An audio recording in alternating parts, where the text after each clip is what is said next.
বন্ধুরা, বীরশ্রেষ্ঠের বীরগাথার আরেকটি পর্বে তোমাদেরকে স্বাগত।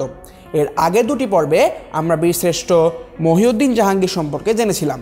আমরা এই পর্বে আরেকজন বীরশ্রেষ্ঠ ফ্লাইট লেফটেন্যান্ট মতিউর রহমান সম্পর্কে জানব। বন্ধুরা, মুক্তিযুদ্ধ চলাকালীন ফ্লাইট লেফটেন্যান্ট মতিউর রহমান ছিলেন পশ্চিম পাকিস্তানে, তিনিও পশ্চিম পাকিস্তানে ছিলেন। তবে তিনি পশ্চিম পাকিস্তানের বিমান বাহিনীতে ছাত্রদেরকে বিমান শেখানোর যে দায়িত্বটি ছিল সেটি ছিল ফ্লাইট লেফটেন্যান্ট মতিউর রহমানের। তিনি মুক্তিযুদ্ধে যোগদান করতে চেয়েছিলেন। তার একজন ছাত্র ছিল, ছাত্রের নাম মিনহাজ। তিনি চেয়েছিলেন মিনহাজ যেদিন পরীক্ষা দিতে আকাশে উঠবে সেদিন তার কাছ থেকে বিমানটি নিয়ে সে বাংলাদেশে ফিরে আসবে এবং মুক্তিযুদ্ধে অংশগ্রহণ করবে। 20 আগস্টের ঘটনা এটি। মতিউর রহমান আগে থেকেই জানতেন 20 তারিখ মিনহাজ আকাশে উঠবে, তাই তিনি গাড়ি নিয়ে প্রথমেই পূর্ব দিকে রানওয়ে চলে যান। মিনহাজ T-33 বিমান নিয়ে সামনের দিকে আসতে থাকে। মতিউর রহমান বিমানটির সামনে গিয়ে বিমানটি থামাতে বলেন। মিনহাজ বিমানটি থামায় এবং উপরের ঢাকনা খুলে কোনো সমস্যা হয়েছিল কিনা সেটি জানার জন্য তার সামনে যখন আসে তখনই তিনি লাফ দিয়ে বিমানে উঠে যান এবং রুমালে আগে ক্লোরোফর্ম মাখিয়ে রেখেছিলেন। ক্লোরোফর্ম হচ্ছে এমন একটি জিনিস যেটির মাধ্যমে মানুষ অচেতন হয়ে যায় এবং সেটি মিনহাজের নাকে রুমালটি চেপে ধরেন। চেপে ধরার সাথে সাথে মিনহাজ অজ্ঞান হয়ে যায়, কিন্তু মিনহাজ অচেতন হওয়ার আগেই কন্ট্রোল টাওয়ারে খবরটি পাঠিয়ে দেন যে বিমানটি আসলে হাইজ্যাক হয়েছে। এরপরে মতিউর রহমান খুব নিচু দিয়ে বেশ অনেকটা পথ আসার পরে হঠাৎ করে মিনহাজের জ্ঞান ফিরে যায় এবং মিনহাজের জ্ঞান ফেরার পরে সে বিমানটিকে ফেরানোর জন্য ধস্তাধস্তি শুরু করে দেয়। এমন সময় দেখা যায় ধস্তাধস্তি করতে করতে বিমানটি পাকিস্তানের থার্ডটায় এসে বিধ্বস্ত হয়ে যায় এবং এই যে পাকিস্তানের থার্ডটায় এসে বিমানটি আসে এবং সেখানে বিধ্বস্ত হয়ে যায়। বিধ্বস্ত হওয়ার পরে এই বিধ্বস্ত বিমানের বাইরেই পড়েছিল মতিউর রহমানের প্রাণহীন প্রাণ।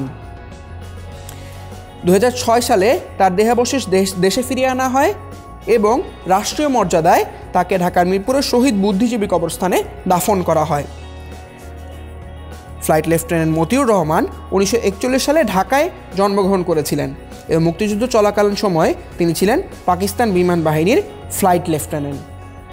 তো বন্ধুরা, আমরা পাঠের এতটুকু অংশ পড়ার পরে আমাদের জন্য কিছু শব্দ অপেক্ষা করছে। এই শব্দগুলোর অর্থ আমাদের জেনে নেওয়া প্রয়োজন এবং এই শব্দগুলোর অর্থ আমরা খুঁজে বের করব এবং মনে রাখার চেষ্টা করব। বন্ধুরা, প্রথম শব্দটি হচ্ছে নিয়ন্ত্রণ।